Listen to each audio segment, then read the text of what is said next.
Hi, my name is Ronnie Littlewood, and I have had a panic attack. Have you?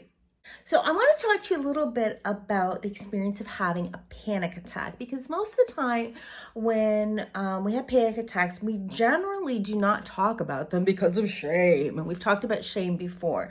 But of course, there is no shame in having a panic attack. It is no different than if I had to cough, I had to sneeze, I had to go to the bathroom.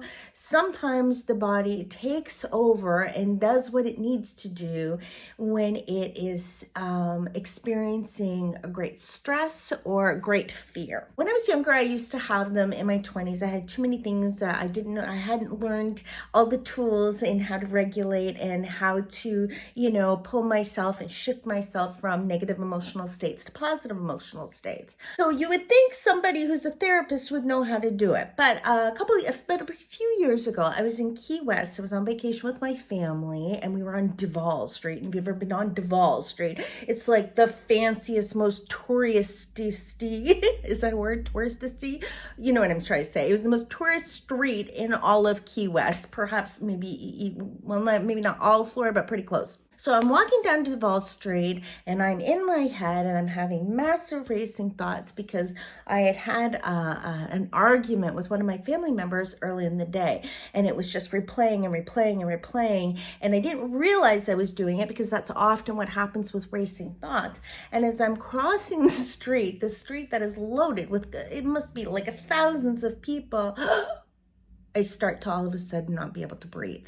And that's usually how it starts. So it's a fight or flight response. And immediately we don't realize, but we're not breathing in enough oxygen. We're usually shallow breathing.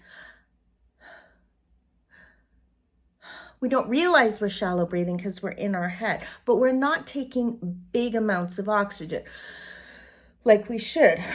Because we're taking such little oxygen, we're having massive amounts of cortisol and adrenaline, those two hormones thrumming through our body. And next thing you know, boom, it tips the boat. We don't automatically realize it's tipping the boat. We don't automatically realize that we're having a panic attack because instead we're hot or we're freezing, we're sweating, we have this impending sense of doom. It looks like you're looking down a long hallway. We lose our peripheral vision. Our heart is pounding so hard, and the scariest part of all, we can't breathe. We try to breathe, and the oxygen is gone. And now we get really scared because we feel like we're strangling to death and we can't breathe. And boom, you're in a panic attack. Scary. That's why a lot of people go to the hospital with them, because they think that they're dying or they're having a heart attack. If this happens to you, luckily, I was with a kind family member who walked me over to a tree, and I put my hands on the tree so I was able to ground myself. It's always good to ground yourself. If you're in the car, pull over. You don't want to be driving with a panic attack, that's for sure. You want to make sure that you're safe. It's the very first important thing in case you do pass out from not enough oxygen. You want to ground yourself. You want to hold on to something so that you can feel it. And then try to, if you can, shut out the stimulation around you. Close your eyes. Focus on breath, breathing in and breathing out. Now, what's going to happen is your body's going to fight you. It's not going to be easy to take a nice breath in because your body's going to stop you because of all this cortisol and adrenaline. So it's like this. It's like, slow down your breathing.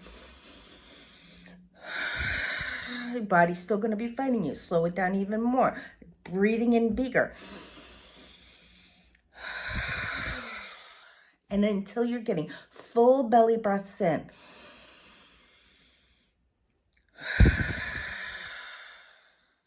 And again.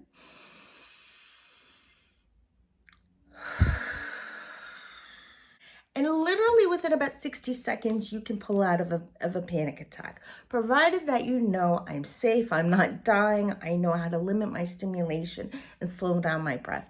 And here's a funny story. So the whole time I'm like standing there in this crazy Key West with my stupid hands on the tree, breathing, I look over and there's a very fancy restaurant. with very fancy ladies wearing very fancy hats, eating their very fancy meals, watching Ronnie Littlewood have a panic attack in Key West.